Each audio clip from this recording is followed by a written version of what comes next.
한 번이라도 스파링 해보신 분들은 경험하셨을 겁니다. 상대방이 주먹을 휘두르면 그 순간 당신이 움찔하며 눈을 감는 경험. 근데 문제는 눈을 감는 순간 이미 맞았다는 거예요. 눈을 감으면 다행인데 몸까지 이렇게 움츠려드는 상황. 근데 대부분 본능적으로 눈부터 감기는 해요. 그게 본능이에요. 근데 오히려 그게 당신을 다치게 합니다. 저도 처음에는 눈 감고 피하려고 스파링 했을 때 많이 맞았어요. 특히 스파링 할 때 눈 감고 몸 웅크리고. 왜냐? 당연히 맞기 싫으니까 그런 거죠. 근데 딱 깨우친 순간이 있었어요. 그 전창선 선수랑 우리 찬성이 지금 아주 하늘 됐지만, 아무튼 찬성이랑 스파링을 하는데 내가 딱 맞춘 거예요. 근데 나를 그냥 딱 쳐다보고 있는 거야.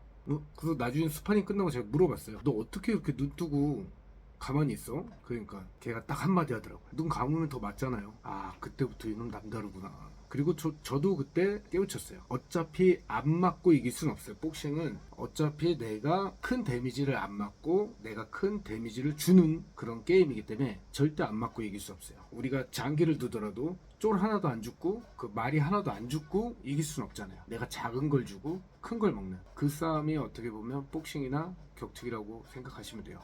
어차피 눈을 감아도 맞고 안 감아도 맞으면 그냥 뜨고 맞으면서 내가 더 상대를 때릴 기회를 보자. 그리고 눈을 감으면 더 위험한 이유는 시야가 가려져서 사람이 공포를 느끼게 됩니다. 그리고 또 공포는 뇌를 느리게 만들어요. 이건 미국 MIT 있는 연구 자료로 위협 상황에서는 그 편도체가 활성화돼서 너무 과하게 활성화돼서 뇌 반응 속도가 40% 정도 느려진다고 합니다. 즉 눈을 감으면 겁을 먹는 순간 몸은 느려지고 다음 대응은 또 더 느려지는 거죠. 그럼 어떻게 주먹이 날라오는데 눈을 안 감고 잘 피하냐? 딱 세 가지만 기억하세요. 주먹은 일단 첫 번째 보고 피하는 게 아니고 내가 피했는데 주먹이 지나가는 거예요. 이게 뭔 말인가 싶죠? 이건 더 뒤에서 더 자세히 설명해 드릴게요. 그리고 또 가장 기본적이고 가장 선수들이 많이 하는 상대방의 어깨 움직임.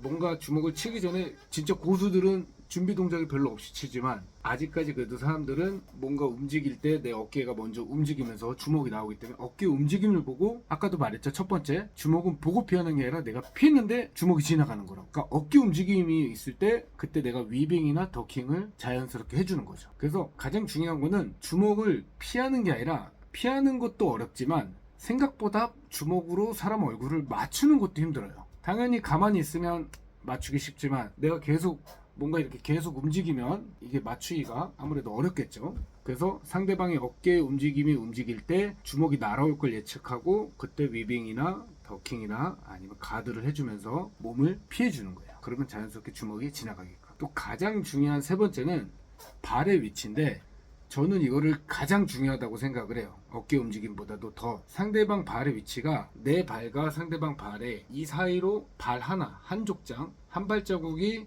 이내로 들어오면 서로가 서로를 맞출 수 있는 사정거리가 돼요. 그럼 즉 뭐냐? 이 발, 처음에는 이렇게 멀리서 서로 견제를 하다가 발과 발 위치가 가까이 오면은 이때부터는 많이 움직여줘야 돼요. 그리고 또 나도 맞출 수 있는 확률이 높으니까 나도 때릴 준비를 해야 돼요. 그러니까 멀리서부터 막 위빙 더킹 할 필요 없고 이 발의 위치가 가까이 온 순간부터 위빙 더킹을 해주시면 에너지도 아낄 수 있고 체력도 안배할 수가 있죠.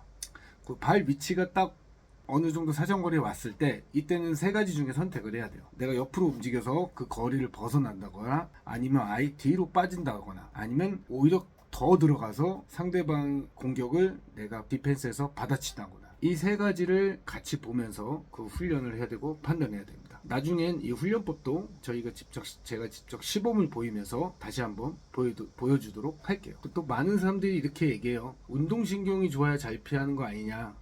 뭐 그것도 틀린 말은 아닌데, 운동신경보다 더 중요한 거는 아까 봤듯이 예측이에요. 예측. 중요한 거는 주먹을 아예 피한다기보다는 주먹을 정타를 안 맞는다고 생각하시면 돼요. 이렇게 딱 맞으면은 아무래도 데미지가 크지만 살짝 이렇게 비껴 맞으면 데미지가 약해지는 것처럼.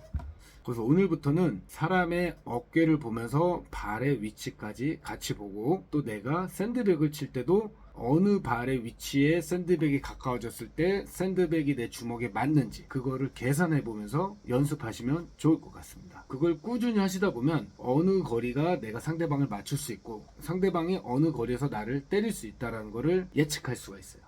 자, 이 영상이 도움되셨다면 구독 버튼 꼭 눌러주시고요. 앞으로도 더 많은 격투기나 복싱 꿀팁 전해드리겠습니다. 또 궁금한 점이나 체육관 추천 원하시면 댓글에 연락처 남겨주세요. 체육관 100개 이상 다녀본 저 주목 대통령이 좋은 체육관 추천해드리겠습니다. 감사합니다.